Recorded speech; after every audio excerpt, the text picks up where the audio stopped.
ভাইরা আমার, বাদশাহ হারুন আর রশিদের কাছে একজন মন্ত্রী ছিলেন রে ভাই। বাদশাহ হারুন আর রশিদ দেখে সব সময় আমার কাছে থাকে মন্ত্রী, কিন্তু আমার কাছে কোনোদিন কোনো কিছু চায় না। কত মানুষ আমার কাছে আসে রে, কত কিছু চায়, কিন্তু এ মন্ত্রী আমার কাছে কোনো কিছু চায় না। হঠাৎ জিজ্ঞেস করে মন্ত্রী, কি ব্যাপার? সবাই আমার কাছে চায়, কিন্তু তুমি কোনো দিন কোনো কিছুর জন্য আমার কাছে আবদার করো নাই। আমি জিজ্ঞেস করতে চাই, তুমি কি আমার কাছে চাইতে লজ্জাবোধ করো? মন্ত্রী জিজ্ঞেস করে, বাদশা নামদার, আমি তো দুনিয়ার ভিতরে কিছু চাওয়া, এটা তো চাওয়াই মনে করি না। তার কারণ হলো ওয়ামান ইয়াতাওয়াক্কাল আলাল্লাহি ফাহুয়া হাসবু, আমি আমার আল্লাহর উপরে প্রত্যেকটা কাজের জন্য ভরসা করি। জোরে কন্যা সুবহানাল্লাহ। বন্ধুরা আমার, বাদশা নামদার, আপনার দরবারে চাইলে কি দিবেন? 10,000 টাকা দিবেন, 5,000 টাকা দিবেন, হয়তো কিছু ভাতা লিখে দিলেন আমার জন্য, আমার ছেলের জন্য অমুক করলেন তমুক করলেন, কিন্তু না, আমি আমার আল্লাহর কাছে চাইব। মানুষের কাছে সব জিনিসের কমতি আছে রে, কিন্তু আমার মালিকের কাছে কোনো জিনিসের কমতি নাই। জোরে কন্যা সুবহানাল্লাহ। हर घड़ी दे दिन तू तैयार है, हर घड़ी दे दिन तू तैयार है, जो न मांगे उससे तू बेजार है। अमरो ने ही हक से कुरआ गुशेदार, अमरो ने ही हक से कुरआ गुशेदार, जाए शादी निस्ते दुनिया होशेदार। বন্ধুরা আমার, আল্লাহ রাব্বুল আলামিনের কাছে রাত 12টা নাই, 1টা নাই, 3টা নাই, যেই মুহূর্তে আপনি আল্লাহকে ডাক দিবেন রে ভাই, আল্লাহর রহমতের দরজা আমার আপনার জন্য খোলা থাকে। এ বন্ধু রে, মানুষের কাছে যাবেন, একবার চাইবেন, দ্বিতীয়বার যখন চাবেন তখন মানুষ রাগ হইয়া যায়, কিন্তু আমার মালিকের কাছে চান, আমার মাওলা তখন খুশি হইয়া আমার আপনার জন্য বাজেটের ব্যবস্থা করিয়া দেয়। জোরে বলুন, চাইতে হবে কার কাছে? মন্ত্রী ডাক দিয়া কয়, বাদশা নামদার, যদি চাইতে হয় আল্লাহর কাছে চামো, আপনার কাছে নাই। বাদশা কই, এত মানুষ দেখছি, আর মতো তো মানুষ দেখিনি রে। মন্ত্রী শোন, এই মুহূর্তে তোকে একটু সুযোগ দিলাম, এখন যদি তুই আমার কাছে যা চাইবে আমি তা দিয়ে দিব। মারহাবা কন। তাহলে আমি আপনি চিন্তা করে দেখি, যদি এরকম সুযোগ দিত আমরা অনেক কিছু চাই বসতাম, কিন্তু মন্ত্রী চুপচাপ থাকে, ভাবে ভাবে। বাদশা নামদার ডাক দেয়া কয়, মন্ত্রী কি ব্যাপার, এখনো পর্যন্ত বুঝি তোমার ভাবা হয় নাই? বলো তুমি কি চাও, আমার কাছে বলো, আমি সাথ তোমার জন্য সেইটাই বরাদ্দ করে দিব। এবার মন্ত্রী জিজ্ঞেস করে, বাদশা নামদার, আপনার কাছে টাকা পয়সা চাই না, কোনো ভাতার জন্য আবদার করি নাই। বাদশা নামদার একটা মাত্র আবদার জানাইতে চায়, সেইটা হলো আমার মৃত্যুর পরে আমার একটা মাত্র ছেলে আছে। বাদশা নামদার, আমার ছেলেকে আপনি একটু মহাব্বত করেন আর ভালোবাসেন। জোরে কন্যা মারহাবা। বাদশা নামদার আশ্চর্য হয়ে গেছে, কি ব্যাপার, এত বড় সুযোগ দেওয়ার পর বাদশা কিন্তু কোনো টাকা পয়সা চায়নি, কোনো অর্থ সম্পদ চায়নি, শুধু এইটুকুন বলছে, বাদশা নামদার, আমার মৃত্যুর পরে আমার সন্তানকে একটু মহাব্বত করেন, ভালোবাসেন। কে বলছে? মন্ত্রী।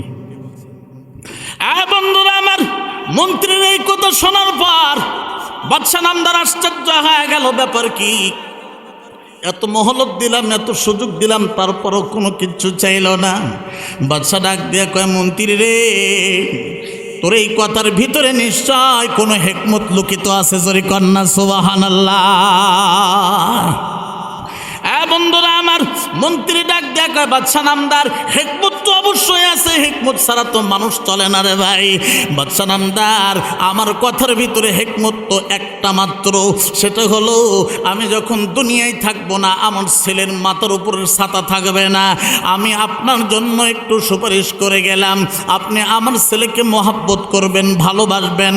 এর দ্বারা আমি বুঝাইতে চাইলাম, আমি যখন এই দুনিয়ায় থাকবো না, আমার সন্তান হয়তোবা আপনার দরবারে থাকবে। আপনি যদি আমার সন্তানকে মহব্বত করেন আর ভালোবাসেন, তাহলে আমার সন্তান চলার পথে যেই সমস্ত ত্রুটি বিচ্যুতি করবে, আপনি ভালোবাসার কারণে, মহব্বতের কারণে আমার সন্তানের ভুল ত্রুটিগুলো ক্ষমার দৃষ্টিতে দেখবেন, এবং ভালোবাসার মহব্বত করার কারণে আমার সন্তান যেই সমস্ত কাজকর্মগুলো করবে রে, ওই সমস্ত কাজের উপরে খুশি হইয়া আপনি বড় বেনিফিট দান করবেন। বাদশা নামদার ডাক দেখায়, মন্ত্রী এইবার তো আরো বড় হিকমতওয়ালা কথা বলছ, বলো বলো কি বুঝাইতে চাও, সত্য কথাটা খুলে আমার কাছে বলো। মন্ত্রী ডাক দেখায়, বাদশা নামদার, আমি আপনার মন্ত্রী ঠিক আছে, রাজত্বের সব কাজকর্ম আমি পরিচালনা করি, কিন্তু রাত্রি জাগরণ করে আমি আমার মালিকের কালামুল্লাহ তেলাওয়াত করতে থাকি। বাদশা নামদার রাত্রি জাগরণ করিয়া নামাজের ভিতরে কোরআন তেলাওয়াত করে। বাদশা নামদার এখান থেকে বুঝাইতে চাই, আমি আমার মৃত্যুর পর কোরআন শরীফকে মহব্বত করার কারণে আর ভালোবাসার কারণে আল্লাহ রাব্বুল আলামিন হয়তোবা আমার চলার পথে যেই সমস্ত ত্রুটিগুলো হয়ে গেছে, কোরআনকে মহব্বত করার কারণে, ভালোবাসার কারণে আল্লাহ রাব্বুল আলামিন তার রহমত দ্বারা আমার ত্রুটি বিচ্যুতিগুলো ক্ষমা করে দিবেন। আর রাত্রিতে ঘুম জাগিয়া যখন নামাজের ভিতরে কোরআন তেলাওয়াত করেছি, কোরআনকে মহব্বত করার কারণে আল্লাহ রাব্বুল আলামিন আমার জন্য বড় বেনিফিট জান্নাত দান করবেন। জোরে কন্যা সুবহানাল্লাহ। ও আমার বন্ধুগণ, কোরআন তেলাওয়াত করলে সওয়াব আছে না নাই? কবি বলেন, তেমনি কোরআন করলে বয়ান তৃপ্তি বাড়ে লোক সমাজের, তেমনি কোরআন করলে বয়ান তৃপ্তি বাড়ে লোক সমাজের, না করলেও বয়ান তাতে কোনোই ক্ষতি নেই কোরআনের, না করলেও বয়ান তাতে কোনোই ক্ষতি নেই কোরআনের। জোরে কন্যা সুবহানাল্লাহ। কোরআন যত বেশি তেলাওয়াত করবেন তত আমাদের ঈমান বেড়ে যাবে। সুবহানাল্লাহ।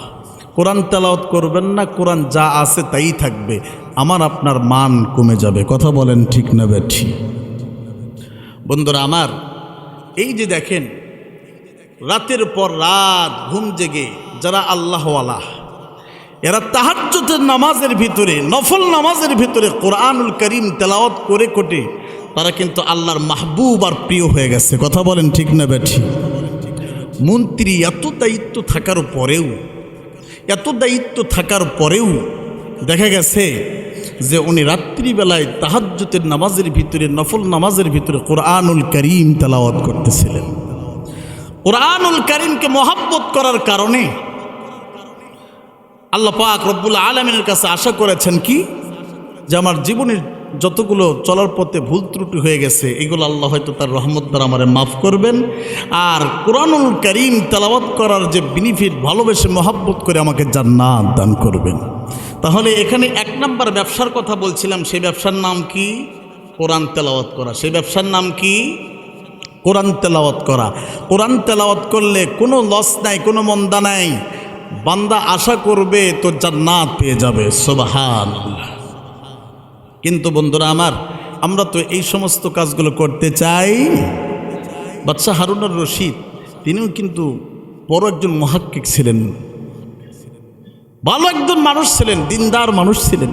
তিনিও রাত্রিবেলা এই নামাজের ভিতরে কোরআন তেলাওয়াত করতেন। সুবহানাল্লাহ। কোন বন্ধুরা আমার, এত ভালো মানুষ হওয়া সত্ত্বেও তার খেলাফতের ভিতরে প্রধান যিনি জাস্টিস, বিচারপতি ছিলেন, ওনার নাম কি জানেন আপনারা? ওনার নাম হলো কাজী ইমাম আবু ইউসুফ রহমতুল্লাহি আলাইহি। জোরে কন্যা সুবহানাল্লাহ। আর আমাদের দেশের বিচারপতিরা কেমন ছিলেন? কালামানিক, শেষ পর্যন্ত কলার পাতা ছুঁয়া কিন্তু রাত কাটাইছে। কথা বলেন ঠিক না ঠিক? দেখছেন না? মানুষদেরকে মিথ্যা মামলা দিয়ে ট্রাইব্যুনাল গঠন করে বিচার করে বহু মানুষকে ফাঁসির কাস্টে ঝুলিয়ে হত্যা করেছে এই শয়তানগুলো। যেই জেলখানাগুলোতে চোর থাকার কথা ছিল, ডাকাত বদমাইশগুলো থাকার কথা ছিল, সেই জেলখানার ভিতরে জেলখানাগুলো ভর্তি ছিল কোরআনের যারা বাহক আল্লাহওয়ালা ওলামায়ে কেরাম হযরতগুলো। কথা বলেন ঠিক না ব্যাঠি? বন্ধুরা আমার, মাসের পর মাস তাদেরকে রিমান্ড নিয়ে তাদেরকে অত্যাচার জুলুম করা হয়েছে। কথা বলেন ঠিক না ব্যাঠি?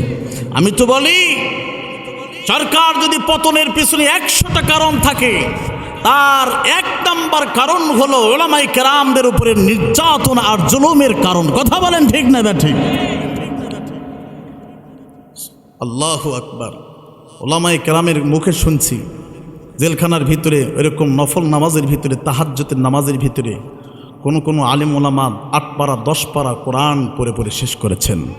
এরকম 2-4 মাসের ভিতরে ওরকম কয়েকটা খতম তারা নফল নামাজ আর তাহাজ্জুদের নামাজের ভিতরে করেছেন। তাদের চোখের পানি বেয়ে বেয়ে দাড়ি ভিজে আল্লাহর জমিনে পড়ে জমিন পর্যন্ত ভিজে গিয়েছিল।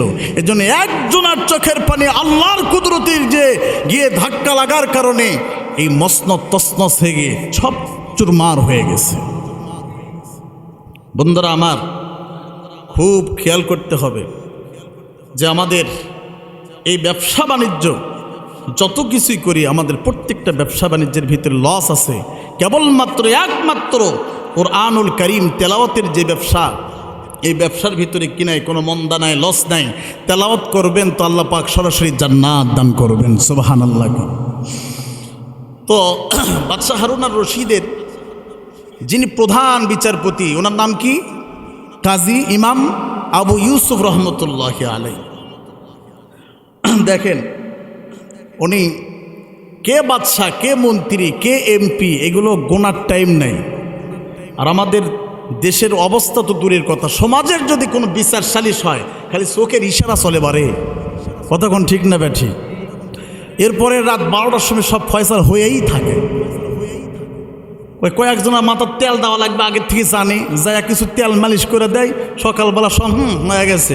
আর বিচারত বসি যে কিছুক্ষণের মধ্যে ফয়সালা হয়ে গেছে। এগুলো মুসলমানদের রাষ্ট্রের, এগুলো সমাজের বিচার নয়। আপনি বুকে হাত দিয়ে বলেন তো দেখি, কোনো একটা জায়গায় আপনি ন্যায় বিচার পেয়েছেন? কারণ কি? কারণ একটাই, মানব রচিত কোনো গ্রন্থ দিয়ে আল্লাহর জমিনে শান্তি আসতে পারে না। কেবলমাত্র একমাত্র আল্লাহর এই জমিনে আল্লাহর কোরআন ছাড়া নেই প্রতিষ্ঠার কোনো সম্ভাবনা নাই। কথা বলেন ঠিক না ঠিক?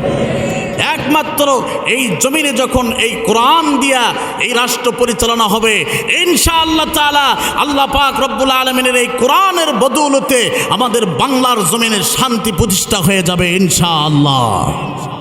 সম্মানিত উপস্থিতি, এই জন্য গভীরভাবে মনোযোগ দিতে হবে। বাদশাহ হারুন আর রশিদ মানুষটাকে প্রধান বিচারপতি হিসাবে নিয়োগ দিয়েছেন। উনি কিন্তু সাধারণ মানুষ নন, উনি একজন ইমাম কাজী আবু ইউসুফ রহমতুল্লাহি আলাইহি। তিনি মানুষের এই আঙ্গুলির ছাপ দেখে চিনতেন যেটা কার আঙ্গুলির ছাপ। সুবহানাল্লাহ। কোন বালির উপর দিয়ে পা দিয়ে যাইতে দেখতো যে কার পার ছাপ এই বালির ভিতরে পড়ে গেছে। উনি ওই ছাপ দেখে বুঝতো যে অমুকের পায়ের ছাপ পড়েছে। সুবহানাল্লাহ। কোন এত বিচক্ষণ ছিলেন আল্লাহ পাক, এত তাকে জ্ঞান গরিমা দান করেছিলেন। আল্লাহু আকবার। এমন বিচারক যখন আমাদের দেশে থাকবে, তখন গরিব থেকে শুরু করে ধনী পর্যন্ত, সবচাইতে নিম্ন শ্রেণীর মানুষ পর্যন্ত ন্যায় বিচার নিয়ে তারা বাড়ি ফিরতে পারবে। কথা বলেন ঠিক না ঠিক? বন্ধুরা আমার, ওনার দরবারে বাদশাহ হারুন আর রশিদের স্ত্রী বিবি জুবাইদা, উনি বিচার নিয়ে গেলেন, মামলা দিলেন। কি মামলা? বিচারকের কাছে বিচার দিলেন যে, বিচারক সাহেব, আমি 1 সপ্তাহ আমার মায়ের বাড়ি ছিলাম। কোথায় ছিলাম? মায়ের বাড়ি ছিলাম। এই 1 সপ্তাহ পর্যন্ত না থাকার কারণে আমার স্বামী কোনো একটা মেয়েকে নিয়ে আমার বেডের উপরে সময় কাটাইছে। মামলাটা জটিল না সহজ? এই জোরে কন, জটিল না সহজ? বুঝতে হবে, মনে রাখবেন, কোনো মেয়ে চায় না তার স্বামীর ভাগ আরেকজনকে দিতে, কোনো স্বামী চায় না তার স্ত্রীর হক আরেকজনকে দিতে। কথা বলেন ঠিক না বেঠি? তো বিবি জুবাইদা মায়ের বাড়িতে গেছে। 1 সপ্তাহ পর আসা দেখে বেটের অবস্থা বড় খারাপ। ওই বেটের যে চাদর আছে, চাদর উপরে মানুষের মনি বীর্য পরে আছে আর দুর্গন্ধ ছড়াচ্ছে। দেখেই তো চোখ কপালে উঠে গেছে, সর্বনাশ করছে কিরি, এই 1 সপ্তাহ থাকতে এই অবস্থা। বিচার দিয়ে দিলেন। আচ্ছা, বাদশাহ হারুনার রশিদ কিন্তু প্রধানমন্ত্রী, ঠিক না বে ঠিক? তাহলে তার বিরুদ্ধে বিচার দিছে। আর কাজী সাহেব কি বিচার করেন? আর আমাদের দেশের অবস্থা কি গেছে, যে কিছু না, কি কয় অমুক খালি এই কথা বলছে, কয় ধর আর জেলখানা ঢুকা, কোনো কথা চলবে না। অন্যায় আছে না না, এগুলো পরে কোচা, আগে কিছু না থাকলে পকেটে ঢুকা দিয়ে ধরে নিয়ে এসে ঢুকা দিয়ে তারপরে যা কিছু করার লাগবে করবো না। এই তো অবস্থা। বন্ধুরা আমার, গভীরভাবে মনোযোগ দেন। কাজী ইমাম আবু ইউসুফ রহমতুল্লাহি আলাইহি মামলাটা নিয়ে নিলেন। বাদশাহ হারুন আর রশিদকে আদালত প্রাঙ্গণে তলব করলেন।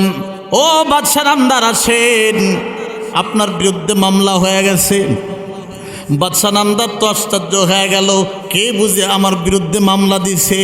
ওনার ভিতরে কল্পনা জল্পনা হচ্ছে, আমার বিরুদ্ধে মামলা দিলে একমাত্র ইহুদি আর বেঈমানগুলো দিতে পারে। কথা বলেন ঠিক না বেঠে?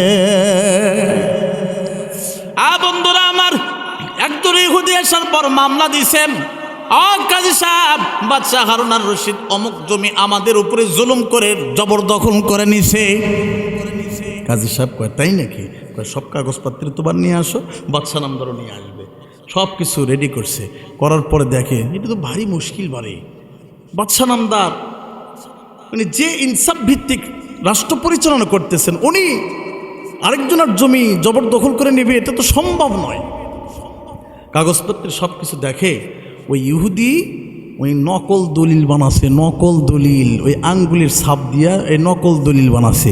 বলেন তো দেখি, আমাদের দেশে নকল দলিল আছে না নাই? নকল কাগজপত্রী আছে না নাই? যার ক্ষমতা এগুলো তৈরি করে গরিব 3 দাম কি দিয়ে সরায়া দেয়। কথা বলেন ঠিক না বেঠি? তো কাজী ইমাম আবু ইউসুফ রহমতুল্লাহি আলাইহি আঙ্গুলির ছাপ দেখে তিনি বুঝতে পেরেছেন যে এই ইহুদি এই মুসলমান বাদশাহ হারুন আর রশিদকে ফাঁসানোর জন্য একটা মামলা দিছে, নির্দোষী খালাস দিয়ে দিচ্ছেন। সুবহানাল্লাহ। খান বন্ধুরা আমার, কাজী সাহেব ডাকছেন, বাদশাহ নামদার, আপনার বিরুদ্ধে মামলা হয়ে গেছে। বাদশাহ নামদার, আপনি চলে আসেন।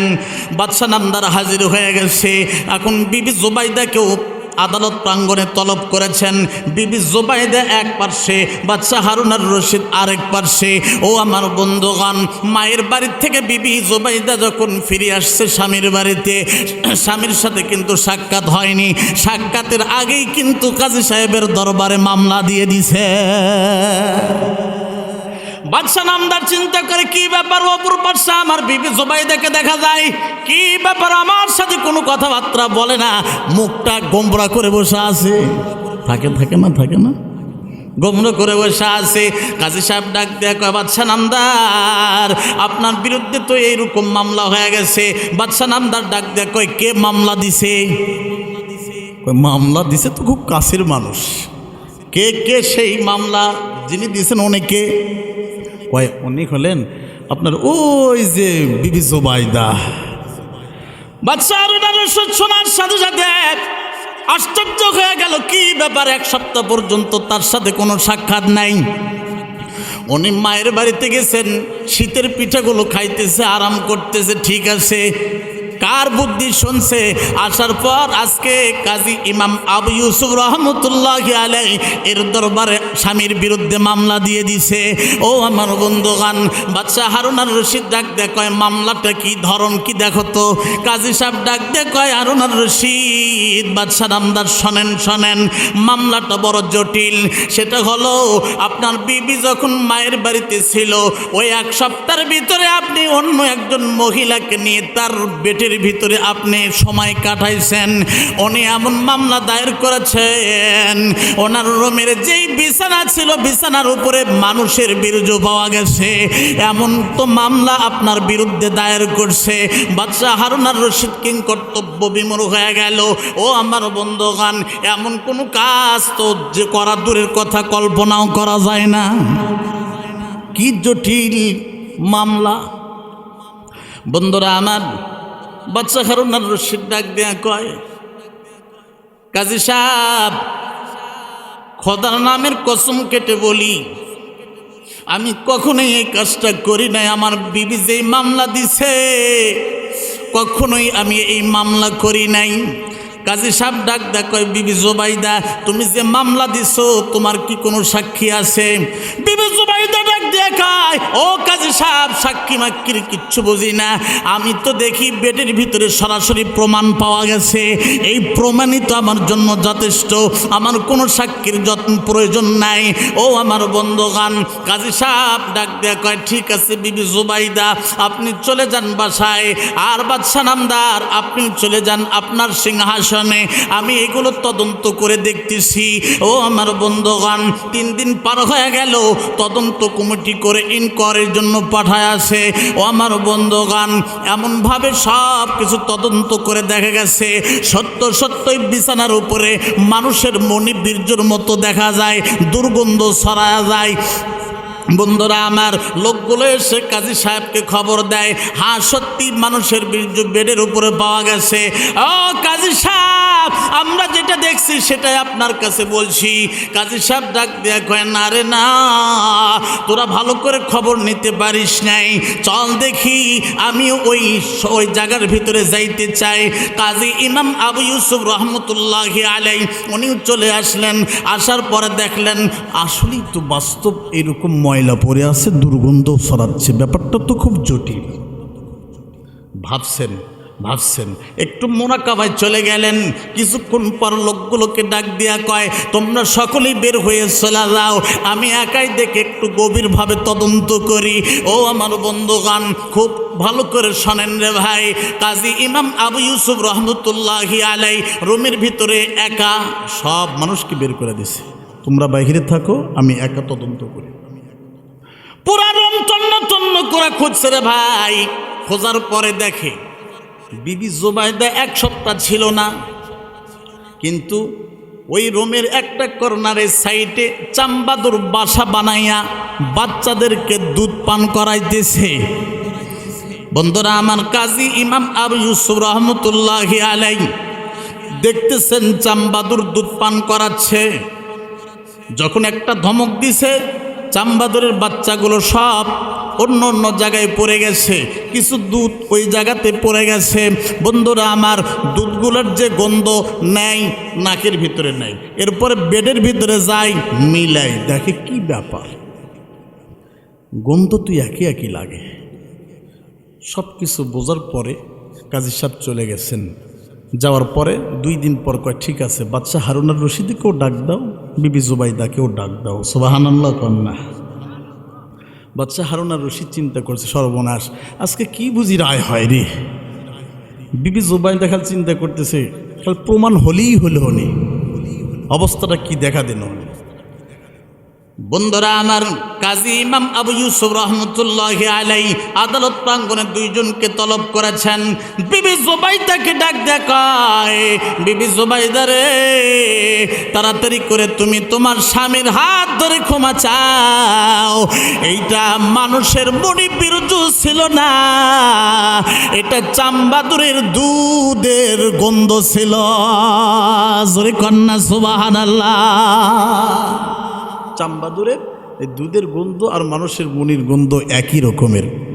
তাহলে কত মহাক্কিক, কত তারা জ্ঞানী, তারা সুন্দর করে সঠিকভাবে তদন্ত করে বিচারের ফয়সালা করে দিলেন। জোরে কন্যা সুবহানাল্লাহ। ভাইরা আমার, গভীর মনোযোগ দিয়ে শুনবেন। কথা প্রথমে বলছিলাম, 1 নম্বর ব্যবসা হলো কোরআনুল কারীম তেলাওয়াত করা। কোরআনুল কারীম যদি রাত্রিবেলায় আপনি জাগরণ করে তেলাওয়াত করতে পারেন, আল্লাহ রাব্বুল আলামিন মনের আশা পূর্ণ করে জান্নাত দান করবেন। জোরে কন্যা সুবহানাল্লাহ। বন্ধুরা আমার, আমরা কোরআন তেলাওয়াত করতে চাই না রে ভাই, মা বোন পর্যন্ত বাড়ির ভিতরে কোরআন পড়তে চায় না। বন্ধুরা আমার, বর্তমান সমাজ এত অধপতনে চলে গেছে শুধু একটা মাত্র জিনিসের কারণে, সেই জিনিসটার নাম হলো মোবাইল। জোরে কোন ঠিক না বেঠে? যুবকের হাতে বলো মোবাইল, যুবতীর হাতে বলো মোবাইল, বেটার বইয়ের কাছে দেখো শুধু মোবাইল, শুধু বড় মোবাইল ছাড়া কোনো গানই নেই। কথা কোন ঠিক না বেঠে? আগে যারা নর্মালে হয়েছে, নর্মালে মুরব্বী, অনেক মুরব্বী আজও আছে যারা বাটন ফোন টিপবার পারে না। ঠিক না বেঠে? এখন হাতে এইভাবে নিয়ে কয়, হাই রে, লালটা টিপ দেবো না সবুজটা টিপ দেবো। এখন কোনো সময় যদি রিং আসে, ওই সবুজটা টিপ্পার যা লালটা টিপ্পার কাটা চলা যায়, দিয়ে কই হ্যালো বাবা, কথা হচ্ছে না যে রে। হ্যাঁ, মুরব্বীরে এমন এই বাটন ফোন টিপ্পার পারে না, কিন্তু দেখেন 15 মাসের বাচ্চা ওই হাত পাও দুটো দিয়ে টাচ মোবাইল টিপে। কথা বলেন ঠিক না ব্যাঠিক? বন্ধুরে, আগেকার যারা মানুষ মোবাইলের প্রতি অত আকর্ষণ নাই, কি নাই, কোনো আকর্ষণ নাই। আর এখনকার ছোটো ছোটো বাচ্চা যারা সিজারে হয়েছে, দেখবেন ওরা চোখ খালি লাগা দিয়ে মোবাইলের দিকেই থুছে। যদি কান্দন ধরে, জেদ ধরে, যদি জেদ ধরে, মা যদি দুধ দেয়, ওই বাচ্চার কান্দন থামবে না। চকলেট দিছে, থামবে না। যেই টাচ মোবাইল দিবেন, সাত সাত কান্দন বন্ধ রে। কি মেডিসিন দেওয়া আছে মোবাইলের ভিতরে কোন? হ্যাঁ বন্ধুরা আমার, এই টাচ মোবাইল, এই মোবাইল করে দেখেন পরকীয়ায় যুক্ত হয়ে কত পরিবার ধ্বংস হয়ে যাচ্ছে। কথা বলেন ঠিক না বেঠি? 1 ছেলের মাও, 2 ছেলের মাও, 3 ছেলের মাও, দেখেন ওর ছেলের বয়সী মানুষের সাথে বার হয়ে চলে যাচ্ছে শুধু মোবাইলের কারণে। খারাপ লাগতেছে বন্ধুরা আমার। এই জন্য দেখেন, মোবাইল দিবেন না, কবে পরিবেশ নেই। ঠিক না ভাই? ঠিক। এখন তো ফ্রিজ বলে, আইফোন, এরপরে কি টিভি, বড় এইগুলো না থাকলে বাড়ির পরিবেশই নেই। কিন্তু যা দেখেন, ধ্বংসের মূল কারণ ওই অস্ত্রগুলাই। সারা রাত আপনার ছেলে, আপনার মেয়ে কি করে জানেন? এখন আপনার স্ত্রী ডাক দেখছে, কিরে অমুকের মা, বিটির ভাবসাব কেমন কেমন কেমন দেখি রে। বলছে না না, হলে কথা কও না তো, আমার বিটি ভালো। এই যে থাকে, খায়, ঘোরাফেরা করে, কোনো সময় তো এগুলো দেখি না। যদি কিছু হতো তাহলে কথা তো বলতে হনি এক সময়। কিন্তু ভাই বুঝতে হবে, এখন কথা বলা লাগে না রে, এখন খালি মেসেঞ্জারে চ্যাটিং চলে। কথা বলেন ঠিক না বেঠি? বাপ মা মনে করে আমার ছোলে এর মতো আল্লাহওয়ালা আর কেউ নেই রে। কিন্তু যা দেখেন সারা রাত বসে বসে ফেসবুকে, মেসেঞ্জারে, ইউটিউব আর টিকটক দেখে আর শরীরটা সব নষ্ট করে দিচ্ছে। কথা বলেন ঠিক না ঠিক? সারা আপনি খানা খাচ্ছেন, ওই সময় দেখবেন মোবাইলে বসে আছে। এদিকে খানা খাচ্ছে, খানার দিকে একবার তাকাচ্ছে, একবার মোবাইলের দিকে টাকা দিচ্ছে, করছে কী দেখাচ্ছু? গোস্ত আর কি, পোলট্রি মুরগি। এদিকে কথাও চলিচ্ছে, এদিকে কিন্তু খানাও খাচ্ছে। কথা বলেন ঠিক না ঠিক? বিশ্বাস না হয় আগামীকাল থেকে আপনি ট্রাই করেন, দেখেন কথাগুলো বাস্তব না অবাস্তব। এই মোবাইল সমাজের জন্য এমন বড় একটা ক্যান্সার রোগে আক্রান্ত হয়েছে, যেই রোগের কারণে আপনার ছেলের মাথা নষ্ট হয়ে যাচ্ছে, আপনার মেয়ের মাথা নষ্ট হয়ে যাচ্ছে। ফলে ওরা লেখাপড়ার থেকে অনেক দূরে চলে যাচ্ছে। যখন এই লেখাপড়া ভালো করে করবার উঠবে, তখন এই মোবাইল নামে ভাইরাস আসে, একটা পরকে যুক্ত করার জীবন নষ্ট করে দিচ্ছে। দেখেন, এই মোবাইলের মাধ্যমে আপনার স্বপ্ন কিন্তু ভেঙে চুরমার করে দিচ্ছে। কথা বলেন ঠিক না ঠিক? কত কষ্ট করে আপনার মেয়েকে আপনি মানুষমান করতেছেন, একটা আশা আছে যে আমি একটা ভালো ছেলে দেখে বিবাহ দেব। যেই কেবলমাত্র বলছেন একটা ভালো ছেলে পাওয়া গেছে, কয়ে আব্বাকে বলবেন আমার কিন্তু পছন্দের লোক আছে। ঠিক না ঠিক? পছন্দের মানুষ আছে, ওকে স্যার আমি বিবাহ করবো না। কিরে কতদিন কথা করলো রে, কতদিন কি করলো? কতদিন কথা কয়নি, ওই মেসেঞ্জারে সব কিছু ঠিক করেছে। কথা বলেন ঠিক না ঠিক? এই জন্য বলছি, জামানা মোবাইলে খাইছে, জামানা মোবাইলে খাইছে। বলেন সবাই, সবাই বলেন, জামানা মোবাইলে খাইছে, জামানা মোবাইলে খাইছে। বলবেন না সবাই? জামানা মোবাইলে খাইছে, জামানা মোবাইলে খাইছে। অল্প বয়সের পোলা মাইয়া প্রেমে জড়াইছে, জামানা মোবাইলে খাইছে, জামানা মোবাইলে খাইছে। অল্প বয়সের ছেলে মেয়ে ফ্রি ফায়ার খেলে সুপা ডাবাইছে, জামানা মোবাইলে খাইছে, জামানা মোবাইলে খাইছে। কথা বলেন ঠিক না ঠিক? রেডিও থুইয়া বেলো, ট্যাপ থুইয়া টিভি, টিভি থুইয়া মোবাইল আসলো, যা খুশি তা পাবি। রেডিও থুইয়া ট্যাব এলো, ট্যাপ থুইয়া টিভি, টিভি থুইয়া মোবাইল আসলো, যা খুশি তা পাবি। আর টিভির পর্দায় যাহা আছে মোবাইলে তা আছে। আরো কত আজে বাজে ছবি দেখতাছে, আরো কত আজে বাজে ভিডিও দেখতাছে, আরো কত আজে বাজে জিনিস দেখতাছে। কথা বলেন ঠিক না ঠিক? ওই সমস্ত জিনিস দেখা, ওই সমস্ত জিনিস দেখা নিশায় মেতেছে, জামানা মোবাইলে খাইছে, জামানা মোবাইলে খাইছে, জামানা মোবাইলে খাইছে, জামানা মোবাইলে খাইছে। কথা বলেন ঠিক না বেঠে? বন্ধুরা আমার, ঠিক আছে, সব ঠিক, কিন্তু এগুলো মুরব্বী যারা আছেন এরা চেক দিতে হবে। আপনি যখন চেক দিবেন দেখবেন আপনার সংসার 2 দিন লাগবে না একটা ভেনো হতে। ওই বিদেশে যা কিছু কওয়া লাগে কান গরম করে দিয়া, তখন ছেলে কবে ধর বাপের মতো খারাপ এই সমাজের ভিতরে কেউ নেই। কথা বলেন ঠিক না ঠিক? মা বোনরা মনে করতেছে হুজুরিরা কুত্থিন লিয়াচ্ছে, খেলে ঝাড়া যা ঝাড়িচ্ছে, কিন্তু মা মনে রাখবেন এটাই বাস্তবতা। একটা গান আছে, আমরা ওলামায়ে কেরামের মুখে এটা সভা পায় না, কিন্তু তারপরে একটু ইঙ্গিত দিতে চাই। নাঙ্গের ভাতায় কিবা হয় না, স্বামীর ভাত চাঙ্গে। হ্যাঁ, মনে পড়ছে? হ্যাঁ, পুরা কলাম না, একটু আভাস দিলাম। এই তো অবস্থা। কিছুদিন পর কিন্তু চোখের পানি দিয়া ওর জমিন ভিজে যাবে, কিন্তু ওই ভুল যে করছে এটা তো শুধরানোর আর সময় থাকবে না। কথা বলেন ঠিক না ঠিক? এই জন্য কবি বলছেন, হুসনে সিরাত করনা বারসাদ হুসনে সুরত হিচে নিস, গোলাগার খুশবো নাদারাত কাবেলে গুলজার নিস। এ বন্ধুরা আমার, চেহারা সুন্দর হইলে শুধু কাম হবে না, চরিত্রটাও সুন্দর হওয়া লাগবে। যার চরিত্র ভালো রে, আল্লাহ পাক রব্বুল আলামিনের কাছে তার কিন্তু 1000 গুণ দাম বেশি। আল্লাহ রব্বুল আলামিন চরিত্রবানওয়ালা বান্দা বান্দিকে বিনা হিসাবে জান্নাত দিয়ে দিবা। মনে রাখবেন রে ভাই, যেই ফুলের গন্ধ নাই ওই ফুলকে কিন্তু মানুষ ফুল বাগানে জায়গা দেয় না, কদর্থ কাটা ফেলা দে, গন্ধ নাই। আর যার গন্ধ আছে কয় ভালো করে যত্ন করে সার ফসফেট দিয়ে থুয়া দিয়ে।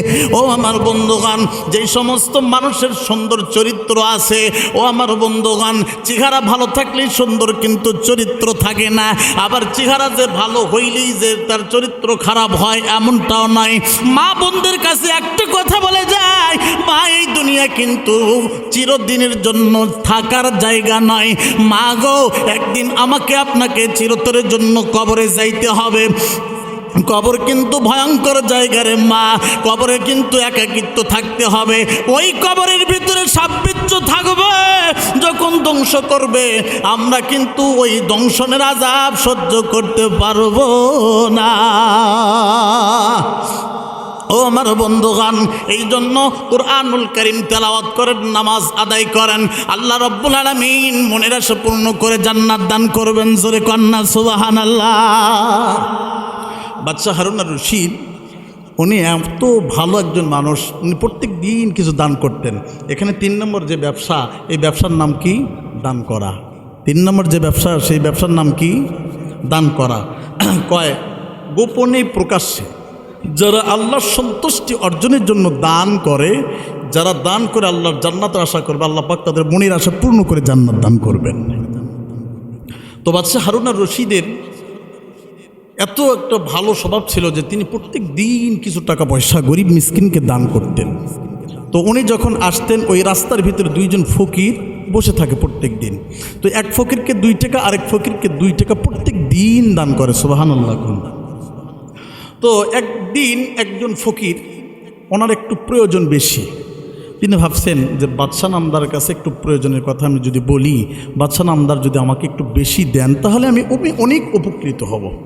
তো ফকিরের সামনে কিন্তু বলা যাবে না, তাহলে তো ফকিরের একটা স্বভাব, আমার চাওয়া দেখলে ও হাত পাতে বসবে, ঠিক না ভাই? ঠিক না, গোপনে চাইতে হবে বাদশার কাছে গিয়ে। তো ফকির আস্তে করে উঠে চলে গেছে। ডাক দেখো, এই যাস কুটিরে, যে ভাই একটু প্রয়োজন আছে। যাওয়ার পরে দারোয়ানকে জিজ্ঞেস করে যে বাদশা নামদার কোথায়? দারোয়ান কয় বাদশা নামদার কিছুক্ষণ আগেই তো মসজিদে গেল। সুবহানাল্লাহ কন। বাদশা নামদার কোথায় গেছে? মসজিদে। এখন ফকির চিন্তা করছে, যাক সুযোগ একটা পাইছি, মসজিদে একা একা আছে, নিরালায় একটু ভালোভাবে চাওয়া যাবে। মারহাবা কন। ফকির যায় দেখে বাদশা নামদার একটা কোনায় বসে এমনভাবে হাত তুলিছে, আল্লাহর কাছে কান দিচ্ছে, দেশের জন্য, দেশের মানুষের জন্য, ন্যায় প্রতিষ্ঠার জন্য। সুবহানাল্লাহ কন। কিন্তু ফকির চিন্তা করছে কি দেখেন, ওই আমরা হাত তুলি এইভাবে রে, আর বাদশা ইঙ্গে বগল আলোক করে হাত তুলেছে রে আল্লাহর কাছে রে, বগল আলোক করে আল্লাহর কাছে হাত তুলে কান দিচ্ছে। তখন ভাবতেছে যে আমরা চাই 2-4 টাকা, আর বাচ্চা তো পুরো দেশের জন্য চাচ্ছে, এই জন্য বগল আলোক করে আল্লাহর কাছে হাত পাতাইছে। সুবহানাল্লাহ কবেন না? বন্ধুরা আমার, ফকিরের অন্তরে জোশ মারা গেছে। ফকির চিন্তা করেছেন বাদশা যদি দেশের মানুষের জন্য চাইতে পারে, আল্লাহ রব্বুল আলামিন তার দোয়ার কারণে যদি পুরো রাজত্ব তাকে দান করতে পারে, আল্লাহর কাছে যদি আমি ফকির চাই, ওই আল্লাহ আমাকেও কিন্তু দিতে পারে। জোরে কন ঠিক না বেঠে? ফকির জিজ্ঞাসা করেন, না আর বাদশার কাছে চাবো না, এখন থেকে যা চাও সব আমার আল্লাহর কাছে চাবো। জোরে কর না সুবহানাল্লাহ। ও আমার বন্ধুগণ, ফকির কিন্তু সেখান থেকে চলে আসছে। ও আমার বন্ধুগণ, কিন্তু একটা হিকমতে কাজ করতেছেন। এখন না বসে থাকলেও তো উপায় নাই, বাড়ি তো চলা লাগবে। কিন্তু দেখেন, দুইজন ফকির, একজন বাদশা আসার সাথে সাথে হাত বাড়িয়ে দেয়, আর ওই যে ফকির তার অন্তরটা পরিবর্তন হয়ে গেছে রে। ওই ফকির অন্য দিকে চেয়ে আল্লাহকে ডাক দেয়, আল্লাহ আমি বাদশার মহতাজ হতে চাই না, আমি তোমার মহতাজ, তোমার মুকাফিককে, তুমি আমার রিজিকের ফয়সালা করো, আমি বাদশার কাছে চাই না। জোরে কর না সুবহানাল্লাহ। বাদশা নামদার আসছে, সর্বপ্রথম দেখেন ফকির কি ব্যাপার, এই জন্য তোর 2 টাকা নিয়ে নে। ফকিরকে 2 টাকা দিয়ে দিছে। ফকিরকে ডাক দেখ, তোর যে আরেকজন দোস্ত ছিল সে কোথায় রে? বাদশা নামদার ওই যে ও নাকি আপনার কাছে যাবে না। কে বলছে?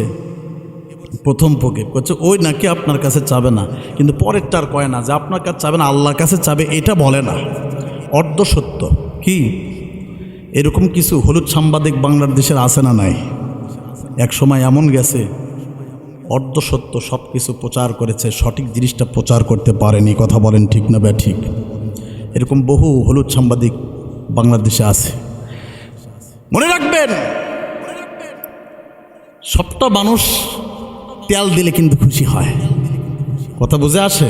চিন্তা করে বাদশা নামদার, আমি আপনার কাছে ছাড়া আর কারো কাছে চাই না, যত কিছু চাওয়া পাওয়া সব আপনার কাছে। আর ও ভিতরে অহংকার আছে, দেখেন না, আপনার দিকেও চেয়ে নাই, অন্যদিকে চেয়েছে, ও ভাব ধরে আসে, আপনি দিলে দিবেন, না দিলে নেই, কিন্তু বলে না যে ও আল্লাহর কাছে চাইতেছে, এই কথাটা বলে না। কারণ বাদশা নামদার ভালো মানুষ তো, তিনার ধারণা ভালো, তিনি বলছেন যাক আমি প্রত্যেক দিন দান করি, আজকেও তাকে দান করব, চালে চাক না চালে না চাক। একও 2 টাকা দিছে, অকেও 2 টাকা দিছে, দেওয়ার পর চলে গেছে। যাওয়ার পরে ভিতরে একটা চিন্তা হচ্ছে যে সর্বনাশ, কি হয়েছে রে, ওর এত ভাব জমলো থেকে। দেখি আজকে ওর চোখের সামনে যে ফকি আমার কাছে চাইলো, একে ধনী বানায় দেবো, আর 2 টাকা করে দেবো। কয় টাকা দিবে? আর প্রথম ফকিরকে কি করবে? ধনী দিবে, ধনী বানায় দিবে। কি বানাবে? ধনী বানাবে। কারণ কি? ওই তেল দিছে, কিন্তু মাথা কি দিছে? এরকম তেল দেনেওয়ালা মানুষ সমাজে আছে না নাই? এই 2 মুখা সাপ এই সমাজের ভিতরে বহু মানুষ আছে। আপনার মুখের যায় থাকবে, আরেকজনের মুখের দিকে থাকবে, আর মাঝখান দিয়ে চুলের ভিতর দিবে লাকড়ি। কথা বলেন ঠিক না? ঠিক। খালি আগুন জ্বলতে থাক, আর 2 জনের মুখের যায় সমান মুচকি হাসি দিয়া খালি মিটা দিচ্ছে। এরকম বহু মানুষ আছে। বন্ধুরা আমার, গভীর মনোযোগ দিয়ে শুনবেন। বাদশা নামদার ডাক দেয়া কয়, খাদিম সনম, একটা আস্ত একটা মুরগির রোস্ট বানাও। রোস্ট বানানোর পর ওই রোস্টের ভিতরে স্বর্ণর 2টা টুকরা ভিতরে ঢোকা দিবে। বর্তমান শহরে গেলে দেখবেন পোলট্রি মুরগি এগুলো আস্ত একটা ভুনা করে, চপ বানায়। বাদশা নামদার ডাক দিয়ে কয়, খাদেম তোমার কাছে বলি সুন্দর করে একটা মুরগি এরকম বেসন দিয়ে চপ বানাও, ভিতরে বড় বড় দুইটা স্বর্ণের টুকরা ঢোকায়া দিবা রে, এরপরে সুন্দর করে প্যাকেট করে আমার সামনে নিয়ে আসবা।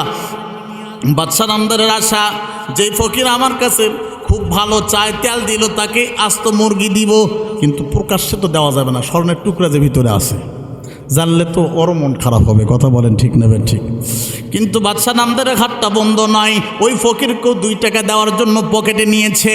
ও আমার বন্ধুগণ, বাদশা নামদার রওনা দিছে, যাওয়ার পর প্রথম ফকির হাত বাড়িয়ে দিছে, হাত বাড়ানোর সাথে সাথে আস্ত মুরগিটা প্রথম ফকিরকে দিয়ে দিছে। ও আমার বন্ধুগণ, দ্বিতীয় ফকির কিন্তু বাদশার কাছে হাত পাতায় নাই, দ্বিতীয় ফকির আল্লাহর দরবারে তিনি চাইতেছেন জোরে কন্যা সুবহানাল্লাহ। এই জন্যই তো বলছিলাম, হর ঘড়ি দে দেন তু তৈয়ার হায়, জো না মাঙ্গে উসসে তু বেজার হায়। এ বন্ধু, যে আল্লাহর কাছে চায় আল্লাহ তার উপরে রাজি খুশি হইয়া যায় রে ভাই, আর যিনি চান না আল্লাহ তার উপরে বেজার হইয়া যায়।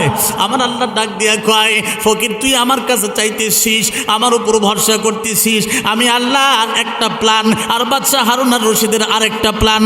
বাদশা হারুন আর রশিদের প্ল্যান যেটা, আমি আল্লাহ মিনিটের ভিতরে সেটা ধ্বংস করে আমার প্ল্যানটা বাস্তবায়ন করতে চাই। ও আমার বন্ধুগণ, এবার বাদশা নামদার যখন আস্ত মুরগি প্রথম ফকিরকে দিয়ে দিছে, এরপরে প্রথম ফকির আস্ত মুরগি পাইয়া মন খারাপ, ইসিলা কি দিছে রে, 2 টাকা যদি দিল হনি, 1 টাকা দিয়ে আটা কিনা বাড়িতে লিয়ে গেল নি, বউ চললে খানো হনি, রুটি বানা, আর 1 টাকা জমা থাকলে হনি, আর ও 2 টাকা দিল, বারে ওকেই তো ভালো দিলে, মুরগি খায় কি হবে। কিন্তু ভিতরে যে কি স্বর্ণের দলা আছে ফকির তো জানে না, আর ওই ফকির চাচ্ছে কার কাছে, ও তো এর দিকে চায়ও নি যে এক কি দিল আর ও কি দিল, ওই হাত এরকম বাচ্চা নামটা দিছে, হাতত নিয়েছে 2 টাকা। বন্ধুরা আমার, তিনি যখন 2 টাকা পাইছে আলহামদুলিল্লাহ বলে থলির ভিতরে ঢুকা দিছে। এখন এই ফকিরের ভিতরে আফসোস, সর্বনাশ, 1 টাকাই দিল রে, আমি এত তেল দিলাম কিন্তু আমার তেলে কাজ হলো না, আমাকে একটা মুরগি দিল আর দিল 2টা টাকা, তাহলে ওকেই তো ভালো দিল। এখান থেকে ফাঁকে একটা কথা বলতে চাই, ইসলামের জন্য, কোরআনের জন্য, মসজিদ মাদ্রাসার জন্য মানুষের কাছে হাত বাড়ানো চাওয়া, এটা হলো নিন্দনীয় নয়। কি নয়? নিন্দনীয় নয়। নিজের জন্য হাত পাতানো, নিজের জন্য হাত পাতানো হলো নিন্দনীয়। কথা কি বুঝাইতে পারলাম? ইসলামের জন্য, কোরআনের জন্য, মসজিদ মাদ্রাসার জন্য হাত পাতাইছেন, তার মানে আল্লাহর জন্য বাড়াইছেন আপনি। আর যখন আপনি নিজের জন্য বাড়াবেন, এটা আপনার জন্য নিন্দনীয় হবে। বন্ধুরা আমার, মনে রাখবেন, আস্ত মুরগিওয়ালা ফকির আফসোস করে আর ডাক দিয়ে কয়, গরিব মানুষ, ব্রেন বিক্রি করে খাইতে হয়, তো ঠিক আছে যেভাবেই হোক এই মুরগিটা বিক্রি করে টাকার আমার দরকার। এখন ফকিরকে ডাক দে, ফকির শোন শোন, তুই তো এদিক ভুলেও তাকাস না রে, এদিক আয় এদিক আয়, তুই এই মুরগিটা নিবি নাকি? না রে ভাই, ওই মুরগি খাওয়ার আমার কি মুখ আছে? না না পারবি, তুই ওই 2 টাকা আমাকে দিয়ে আর মুরগিটা তুই নিয়ে এলে। সুবহানাল্লাহ হবেন না? কারণ প্ল্যানটা কার? আরো জোরে বলতে হবে, মুসলমান কার? এটা মনে রাখতে হবে, আমার আল্লাহর যেটা প্ল্যান সেটাই বাস্তবায়ন হবে, মানুষের যেটা প্ল্যান সেটা বাস্তবায়ন কখনোই হবে। আমি সব কিছুর ক্ষমতার যখন অধিকারী হয়ে গেলাম, আমি ঘোষণা দিলাম আস্তে করে 41 সাল পর্যন্ত থাকবো, 41 সাল পর্যন্ত আমাদের বাংলাদেশকে ইউরোপ কান্ট্রির মতো উন্নয়ন করতে চাই। এটা আমার আপনার প্ল্যান, কিন্তু আমার আল্লাহর প্ল্যান আরেকটা। 2024 সাল নতুন করে বাংলাদেশ স্বাধীন হবে, তারপর থেকে বাংলাদেশ আস্তে আস্তে ইসলামী রাষ্ট্র হবে ইনশাআল্লাহ। কথা বলেন ঠিক না বেঠে? এই জন্য মনে রাখতে হবে, মুসলমানদের অন্তরে এখন ঈমান জেগেছে। কথা বলেন ঠিক না বেঠি? আস্ত মুরগি ওই ফকির আর ওর কপালে জোটেনি। ওখান কয়, ভাই রে, তুই 2 টাকা দিয়ে এটা কিনে নে। তো 2 টাকা দিয়ে বিক্রি করছে, চিন্তা করছে, যাক তোকে যখন মুরগি দিছে তুই যখন খাবো না, তো 2 টাকা লে মুরগি দে। 2 টাকা দিয়ে বিক্রি করছে ওই মুরগিওয়ালা। ওই ফকিরটা মুরগি নিয়ে বাড়িতে গেছে, যাওয়ার পরে এখন বাচ্চাদেরকে ডাক দিয়েছে, বাবারে আসো, আজকে একটু ভালো খাবার আছে। যখন বিবি বাল বাচ্চাদেরকে নিয়ে মুরগিটা এরকম ভাঙছে, ভাঙ্গার সাথে সাথে ভিতর থেকে স্বর্ণের 2টা টুকরা বের হয়ে গেছে। সুবহানাল্লাহ। বন্ধুরা আমার মনোযোগ দিয়ে শোনেন, বাদশা নামদারের আস্ত মুরগির ভিতর থেকে যখন স্বর্ণের 2টা টুকরা বের হয়ে গেল, সবাই মিলে আনন্দে তারা মাতোয়ারা হয়ে গেল। ও আমার বন্ধুগণ, ফকির চিন্তা করে সর্বনাশ, আমি আল্লাহর কাছে চাইলাম, আমার আল্লাহ আমার দিকে রহমতের নজর দিয়া তাকাইছে। জোরে কন্যা সুবহানাল্লাহ। বন্ধুরা আমার বিবিকে জিজ্ঞেস করে, বিবিরা এই যে মুরগির ভিতরে স্বর্ণের 2টা টুকরা পাওয়া গেল, এই স্বর্ণের টুকরার কথা মানুষের কাছে কিন্তু বলতে নাই। মনে রাখবেন রে ভাই, অনেক মানুষ স্বর্ণ পরে পালেও কিন্তু গরিবের কপালে স্বর্ণ কিন্তু থাকে না, ভালো কিছু পাইলেও কিন্তু সেটা রাখতে পারে না। বিবিকে ডাক দিয়ে কয়, বিবি রে, তুমি এই স্বর্ণের কথাটা মানুষের কাছে প্রকাশ করবা না, এইগুলো আমি আস্তে আস্তে বিক্রি করে আমি আর মানুষের কাছে হাত পাতাবো না, আমি ব্যবসা বাণিজ্য করব এবং প্রত্যেক দিন বাদশার মতো আমি গরিব মিসকিনকে দান করতে থাকবো। জোরে কন্যা সুবহানাল্লাহ। ও আমার ভাইরা, এবার ফকির ওইগুলো বিক্রি করে আস্তে আস্তে ব্যবসার সাথে জড়িত হয়ে গেছে। ও আমার বন্ধুগণ, আল্লাহ রাব্বুল আলামিন তার রহমতের নজর দিয়ে তার দিকে তাকাইছে। 3 মিনিটের ভিতরে ধনী হয়ে গেছে, দেশ বিদেশের ভিতরে তার ব্যবসা চলে। আমার বন্ধুগণ, বাদশা হারুন আর রশিদ তার রাষ্ট্র নিয়ে ব্যস্ত হয়ে যায়, ফকিরের কোনো খবর নাই। প্রত্যেক দিন আসে কিন্তু প্রথম ফকিরকে 2 টাকা করে দিয়ে যায়। এবার জিজ্ঞাসা করে 2 নম্বর ফকির কয়ে গেল। প্রথম ফকির ডাক দেখো, বাদশা নামদার, বাদশা নামদার, ওর কি আর ভিক্ষা করার দিন আছে? তার ভিক্ষা করার দিন নাই। এখন উনিও তো প্রত্যেক দিন হাজার হাজার টাকা মানুষকে ভিক্ষা দেয়। জোরে কন্যা সুবহানাল্লাহ। বাদশা নামদার ডাক দিয়ে কয়, ফকির বলিস কি রে, কিছুদিন আগে আমার কাছে তো ভিক্ষা করলো, টাকা পয়সা নিয়ে গেল, আজকে সে ধনী হইয়া হাজার হাজার টাকা মানুষের কাছে দান করে, এটা তো আমার বিশ্বাস হয় না। হ্যাঁ বাদশা নামদার, সত্যই। যদি সত্য হয়ে থাকে আগামীকাল আমার দরবারে তাকে নিয়ে আসবি। ও আমার বন্ধুগণ, ফকির এবার চলে গেছে 2য় ফকিরের কাছে। বন্ধুরা, বহুদিন পর্যন্ত একসাথে আমরা 2 জন ভিক্ষা করতাম, আল্লাহ আজকে তোমাকে ধনী বানায় দিছে, তুমি ধনী হয়ে গেছো, কিন্তু বাদশা হারুন আর রশিদ আজকে তার দরবারে আমাদের 2 জনকে তলব করছে, কিন্তু যাইতে হবে। এখন মুরগিওয়ালা ফকির চিন্তা করেছেন, সর্বনাশ, ওর মুরগি আমি নিছি রে, এখন বাদশা নামদার কি আমাকে গ্রেফতারি করে নাকি? ভয় আছে ভিতরে। এখন যায় আর চিন্তা করে, দেখ আল্লাহ পাক, আল্লাহ তুই বাঁচাস আল্লাহ, কিন্তু ওর ভরসা কার উপরে? চলে বলেন তো, চলে বলেন কার উপরে রাখে? আল্লাহ মারে কে? মারে আল্লাহ। বন্ধুরা আমার, এবার মনোযোগ দিয়ে একটু শোনেন। বাদশা নামদার যখন ডাকছে, ডাকার পর ডাক দিয়ে কয়, তুমি নাকি ধনী হয়ে গেছো, আর ভিক্ষা করার জন্য হাত বাড়াও নাই, কারণ কি বলো তো দেখি? ফকির ডাক দিয়ে কয়, বাদশা নামদার, আমরা 2 জন বন্ধু একই সাথে রাস্তার ভিতরে ভিক্ষা করতাম, কিন্তু আমার একদিন টাকার প্রয়োজন হয়, তখন আমি টাকার জন্য আপনার দরবারে আসি। দারোয়ান সাহেবকে জিজ্ঞেস করি, দারোয়ান সাহেব বাদশা নামদার কোথায় আছে? দারোয়ান এবার জবাব দেয়, বাদশা এই মুহূর্তে মসজিদে আছে।